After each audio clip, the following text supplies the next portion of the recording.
Hello friend, आप सभी का स्वागत है जीत स्टडी पॉइंट यूट्यूब चैनल में। आज की इस वीडियो में सीटेट दिसंबर 2024 एग्जाम के लिए सीडीपी की क्लास करने वाले हैं।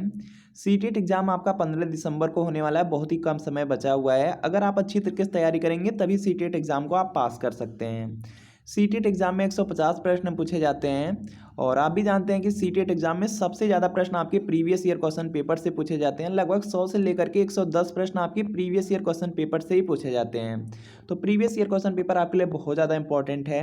यह देखिए सीटेट दिसंबर 2024 एग्जाम के लिए प्रीवियस ईयर क्वेश्चन पेपर है। यह देखिए सोशल साइंस सामाजिक अध्ययन का क्लास 6 to 8 का पेपर सेकेंड है। इसी तरीके से आपको मैथ साइंस का भी मिल जाएगा। अगर आप प्राइमरी के चाहते हैं तो प्राइमरी का भी प्रीवियस ईयर पेपर मिल जाएगा।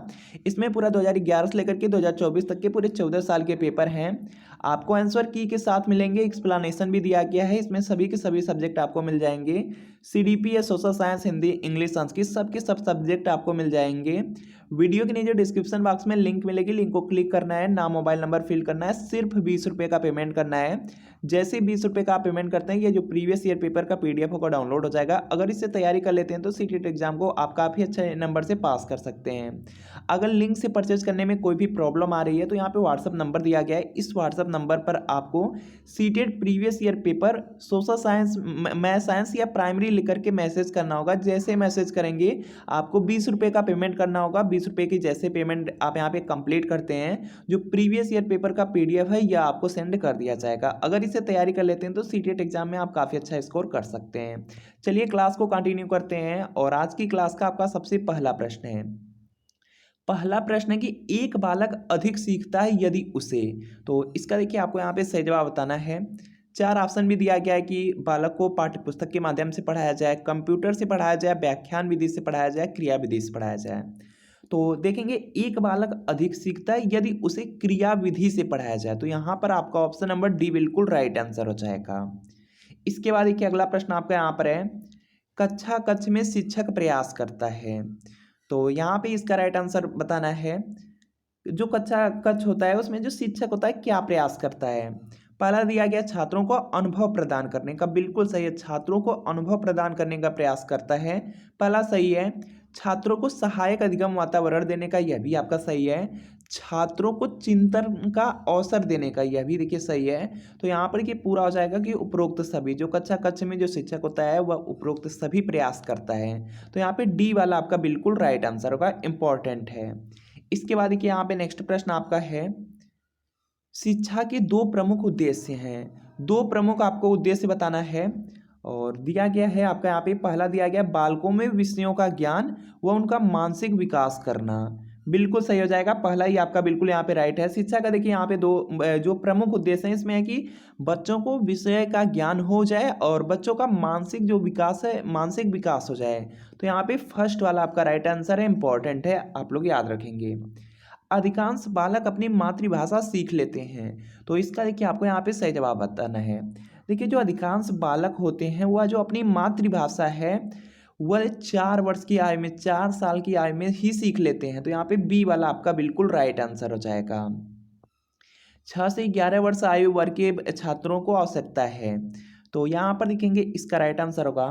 देखिए 6 से 11 वर्ष की आयु के बच्चों के लिए पूछा जा रहा है। तो कक्षा कक्ष में प्रजातांत्रिक वातावरण की, बिल्कुल पहला तो सही है। सीखने में स्वायत्तता की, यह भी सही है। क्रिया आधारित अंतःक्रियात्मक अधिगम की, तो यह भी सही है। तो यहाँ पे उपरोक्त सभी होगा, डी वाला आपका राइट आंसर होगा। इन सभी की यहाँ पे जो नीड है वह 6 से 11 वर्ष के बच्चों में होती है, तो यहाँ पे उपरोक्त सभी होगा। इसके बाद देखिए अगला प्रश्न है, एक बच्चा ईर्ष्या का प्रदर्शन करता है, एक बच्चा दूसरे बच्चे से यहाँ पे जलन की जो भावना है वह देखिए दिखाने लगता है, किस आयु में दिखाने लगता है यह बताना है। तो यहाँ पर देखेंगे इसका राइट आंसर होगा 18 माह की यहाँ पे आयु में। आपका ऑप्शन नंबर सी बिल्कुल राइट आंसर होगा। जैसे यहाँ पर देखिए आपका 1.5 वर्ष कंप्लीट होता है बच्चों का, वह एक दूसरे से यहाँ पे जो जलन, यहाँ पे जो साथ के बच्चे होते हैं उनसे देखेंगे जलन की जो भावना है वह प्रदर्शन करने लगते हैं। तो यहाँ पर क्या होगा आपका, यहाँ पे सी वाला बिल्कुल राइट आंसर होगा। 18 माह की आयु में बालक विविध प्रकार से सीखते हैं, मतलब कि बालक यहाँ पे बहुत से प्रकार से सीखते हैं। इसमें देखिए आपसे पूछा गया है, तो यहाँ पर देखिए इसका राइट आंसर होगा प्रयोग करके, प्रयोग द्वारा, विवेचन द्वारा, प्रश्न पूछ करके, क्रिया करके और अपने से यहाँ पे चिंतन करके। तो ये कि सभी के सभी हो जाएंगे। ये देखिए लर्निंग के प्रोसेस है, तो यहाँ पे बी वाला आपका राइट आंसर होगा। बच्चों को ज़्यादा से ज़्यादा अच्छी तरीके से सीखना है तो वह प्रयोग करेगा, विवेचन द्वारा, प्रश्न पूछ करके, क्रिया करके और चिंतन करके वह सीखेंगे। इसके बाद देखिए अगला प्रश्न आपका यहाँ पर है, 6 से 11 वर्ष आयु वर्ग के बालकों की विशिष्टताएं यहाँ पे निम्नलिखित हैं। तो यहाँ पर देखेंगे इसका राइट आंसर होगा, बालक स्वाभाविक एवं सक्रिय अधिगमकर्ता होते हैं। 6 से 11 वर्ष की जो एज होती है उसमें जो बालक होते हैं वह स्वाभाविक एवं बिल्कुल सक्रिय अधिगमकर्ता होते हैं। तो यहाँ पे ए आपका राइट आंसर होगा। सृजनशील बालक के बारे में कौन सा कथन सत्य नहीं है? यहाँ पर देखिए दिया गया नहीं है, नहीं आपसे पूछा गया है। सृजनशील बालक जिज्ञासु होते हैं, बिल्कुल सही है। देखेंगे जो सृजनशील बालक हैं वह जिज्ञासु होते हैं। सृजनशील बालक साहसी नहीं होता है, तो यह तो गलत हो जाएगा। सृजनशील जो बालक होते हैं वह साहसी भी होते हैं। सृजनशील बालक बहिर्मुखी होता है, यह भी सही है। सृजनशील बालक महत्वाकांक्षी होता है, यह भी सही है। आपसे नहीं वाला पूछा गया था, तो यहाँ पर देखिए यही वाला आपका यहाँ पे गलत दिया गया है। तो यहाँ पे क्या होगा, बी वाला आपका राइट आंसर हो जाएगा। जो सृजनशील बालक होते हैं वह साहसी भी होते हैं, तो इसमें नहीं दिया गया तो यही गलत हो जाएगा, गलत आपसे पूछा गया था। इसके बाद देखिए यहाँ पे नेक्स्ट है कि नवीन ज्ञान की प्राप्ति होती है। नए ज्ञान की जो प्राप्ति है वह कैसे होती है यह बताना है।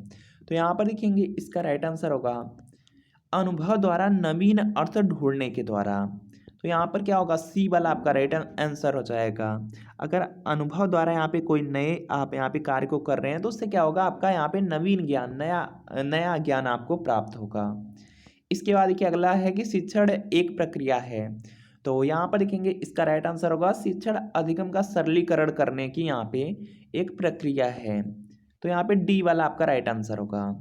बच्चे का जो विकास है वास्तव में प्रारंभ होता है। बच्चे का जो सामाजिक विकास है वह वास्तव में प्रारंभ होता है। तो यहाँ पर देखेंगे इसका राइट आंसर होगा, वह पूर्व बाल्यावस्था में ही आपका प्रारंभ हो जाता है। तो सी वाला आपका राइट आंसर होगा। प्राथमिक कक्षा के बालकों के लिए शिक्षण की उपयुक्त विधि है। प्राथमिक कक्षा का पूछा गया है, तो यहाँ पर देखेंगे इसका राइट आंसर होगा, यहाँ पर देखिए इसका राइट आंसर हो जाएगा खेल विधि। ऑप्शन नंबर यहाँ पे डी में दिया गया है, तो डी वाला आपका यहाँ पे बिल्कुल राइट आंसर हो जाएगा। प्राथमिक कक्षा के जो बालक होते हैं उनमें अगर शिक्षण की जो सबसे उपयुक्त विधि होती है वह होता है खेल विधि, उन्हें ज़्यादा से ज़्यादा खेल कराया जाए। तो डी राइट आंसर होगा। इसके बाद देखिए यहाँ पे नेक्स्ट है, भारतवर्ष में जो प्राइमरी शिक्षा है निम्नलिखित पर बल देती है। प्राइमरी शिक्षा के बारे में पूछा गया है, तो यह देखेंगे रटने को प्रेरित करती है। तो यहाँ पे डी वाला राइट आंसर होगा। इसके बाद देखिए अगला प्रश्न है कि शिक्षण और अधिक प्रभावी हो सकता है। शिक्षण और अधिक प्रभावी हो सकता है यदि, तो यहाँ पर देखेंगे इसका राइट आंसर होगा, छात्रों को स्वयं कार्य करने की स्वायत्ता व नियंत्रण दिया जाए। तो यहाँ पर क्या होगा, आपका फर्स्ट वाला यहाँ पे राइट आंसर हो जाएगा। अधिगम एक प्रविधि है, तो यहाँ पर देखेंगे इसका राइट आंसर होगा, अनुभव द्वारा अर्थ निर्माण करने की। तो यहाँ पे सी वाला राइट आंसर है। प्रतिभावान बालक की बुद्धि लब्धि होती है। प्रतिभावान दिया क्या है, तो यहाँ पर देखेंगे इसका राइट आंसर होगा 125 हो जाएगा। ऑप्शन नंबर सी में तो सी राइट आंसर होगा। इसके बाद देखिए यहाँ पे नेक्स्ट है, विद्यार्थी का जो विकास से निर्भर करता है। तो यहाँ पर देखेंगे इसका राइट आंसर होगा, यह देखिए वंशानुक्रम और वातावरण पर डिपेंड करता है। तो यहाँ पे सी वाला राइट आंसर होगा। जो विद्यार्थी का यहाँ पे जो डेवलपमेंट है, याद रखेंगे ये वंशानुक्रम और वातावरण दोनों पर निर्भर करता है। तो सी वाला राइट आंसर है। अगला प्रश्न है कि एक उत्तम शिक्षक वह है जो, तो यहाँ पर देखेंगे इसका राइट आंसर होगा, जो छात्र में वांछित व्यवहारगत परिवर्तन करता है। एक देखिए यहाँ पे उत्तम शिक्षक वही है जो छात्रों में जो उनमें चाहिए वह व्यवहार परिवर्तन कर सके, वह व्यवहार ला सके। तो यहाँ पे फर्स्ट वाला आपका राइट आंसर होगा। अगला प्रश्न है कि प्राइमरी स्तर पर अनुदेशन होना चाहिए। तो यहाँ पर देखेंगे इसका राइट आंसर होगा छात्र केंद्रित। सी में सी राइट आंसर। अगला प्रश्न है अधिगम के लिए क्या आवश्यक है। तो यहाँ पर देखेंगे इसका राइट आंसर होगा अधिगम। अधिगम का मतलब होता है लर्निंग, लर्निंग का मतलब होता है सीखने। सीखने के लिए क्या आवश्यक है, तो अपना अनुभव, अपने से चिंतन करना, अपने से क्रिया करना, उपयुक्त सभी होगा। तो यहाँ पे डी राइट आंसर होगा, स्वानुभव, स्वचिंतन, स्वक्रिया, उपयुक्त सभी। तो यहाँ पे डी राइट आंसर है। 6 या 7 वर्ष का बालक दूसरे के विचारों को स्वीकार करने के योग्य नहीं होता है। तो यहाँ पे इसका राइट आंसर बताना है, क्योंकि वह अहम केंद्रित होता है। तो यहाँ पे क्या होगा, बी वाला राइट आंसर हो जाएगा। अगला देखिए प्रश्न यहाँ पर है, 6 से 11 वर्ष आयु वर्ग के बालकों को सीखने के लिए क्या आवश्यक है। तो यहाँ पर देखेंगे इसका राइट आंसर होगा, मूर्त क्रियाओं या अनुभवों की उपलब्धता। तो यहाँ पे ए वाला आपका राइट आंसर होगा। अगला देखिए प्रश्न है कि निम्न में से किसकी भूमिका पूर्व बाल्यावस्था में बालक के संवेगात्मक विकास हेतु सर्वाधिक महत्वपूर्ण है। तो यहाँ पर देखेंगे इसका राइट आंसर होगा माता पिता का हो जाएगा। तो यहाँ पे डी वाला आपका राइट आंसर होगा। शिक्षा मनोविज्ञान है, तो इसका देखिए सही जवाब बताना है। तो यहाँ पर देखिए इसका राइट आंसर होगा यह व्यवहारिक विज्ञान है, इसमें व्यवहार का अध्ययन किया जाता है जो शिक्षा मनोविज्ञान होती है। तो यहाँ पे बी वाला आपका बिल्कुल राइट आंसर होगा। अगला देखिए प्रश्न है कि व्यक्तित्व मापन का जो स्याही धब्बा परीक्षण है। तो यहाँ पर देखेंगे इसका राइट आंसर होगा यह प्रक्षेपण परीक्षण है। तो यहाँ पे सी वाला आपका राइट आंसर होगा। इसके बाद देखिए अगला प्रश्न है कि 6 से 11 वर्ष आयु वर्ग के लिए अधिगम। तो यहाँ पर देखेंगे इसका राइट आंसर होगा ज्ञान निर्माण की एक सक्रिय प्रक्रिया है। तो यहाँ पे ए वाला आपका राइट आंसर हो जाएगा। इसके बाद देखिए यहाँ पे नेक्स्ट की बालकों में अधिगम।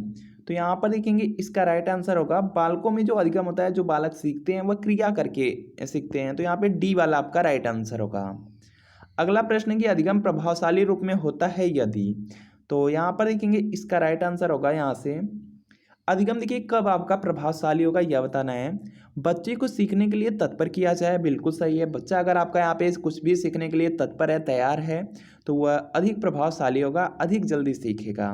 बच्चा जो वह सीखता है उसे दोहराए, बिल्कुल यह भी सही है। बच्चा संतुष्ट अनुभव करे, यहाँ पर क्या हो जाएगा कि बच्चा उपर्युक्त सभी कार्य करे। तो यहाँ पे डी वाला आपका राइट आंसर होगा। अधिगम प्रभावशाली रूप में अगर आप चाहते हैं तो इन सभी क्रिया को करना होगा। तो डी राइट आंसर होगा। वृद्धि के बारे में क्या सही नहीं है, तो इसका देखिए आपको यहाँ पे सही जवाब बताना है। तो यहाँ पर देखिए दिया गया है अभिवृद्धि, दिया गया है कि शारीरिक होती है, बिल्कुल सही है। जो वृद्धि होता है यह देखिए आपका शारीरिक क्रिया है, शारीरिक होता है। अभिवृद्धि मात्रात्मक होती है, यह भी सही है। अभिवृद्धि मापनीय होती है, यह भी सही है। अब वृद्धि जीवन पर्यंत चलने वाली प्रक्रिया है, तो यह देखिए गलत हो जाएगा। जो आपकी वृद्धि होती है वह जीवन पर्यंत नहीं चलती है, बल्कि आपका जो डेवलपमेंट होता है, विकास चलता है, लेकिन वृद्धि नहीं। तो यहाँ पर क्या होगा आपका ऑप्शन नंबर डी बिल्कुल राइट आंसर होगा। यह देखिए सही नहीं है। तो फ्रेंड आपको बताना है कि इन 30 प्रश्नों में कितने प्रश्न आपके बिल्कुल सही हुए हैं, यह कमेंट आप लोग जरूर कीजिएगा। और सीटीटी दिसंबर 2024 एग्जाम की अगर आप तैयारी कर रहे हैं तो प्रीवियस ईयर पेपर आप जरूर पढ़ लीजिए। यह सोशल साइंस का क्लास 6 to 8 का पेपर सेकेंड है, 2011 से लेकर के 2024 तक का मिल रहा है। और इसमें देखेंगे आपका आंसर की मिलेगा, पूरा एक्सप्लेनेशन भी मिलेगा, और इसमें सभी सब्जेक्ट दिए गए हैं। वीडियो के नीचे डिस्क्रिप्शन में लिंक मिलेगी, लिंक को क्लिक कीजिए, नाम मोबाइल नंबर फिल कीजिए, सिर्फ 20 रुपये का पेमेंट कीजिए और इस प्रीवियस ईयर पेपर को डाउनलोड जरूर कर लीजिए। और ये देखेंगे आपको यहाँ पे सभी स्ट्रीम में मिल जाएंगे, जैसे यहाँ पर देख सकते हैं। अगर लिंक से परचेज करने में कोई प्रॉब्लम आ रही है तो इस व्हाट्सअप नंबर पर seated previous year paper social science या मैथ साइंस या प्राइमरी लिख करके मैसेज कीजिएगा। जैसे मैसेज करेंगे रिप्लाई किया जाएगा, 20 रुपये का पेमेंट करना होगा, प्रीवियस ईयर पेपर आपको सेंड कर दिया जाएगा। अच्छी तरीके से तैयारी कीजिए जिससे सीटेड एग्जाम आप लोग पास कर सकें। तो मतलब फ्रेंड नेक्स्ट वीडियो में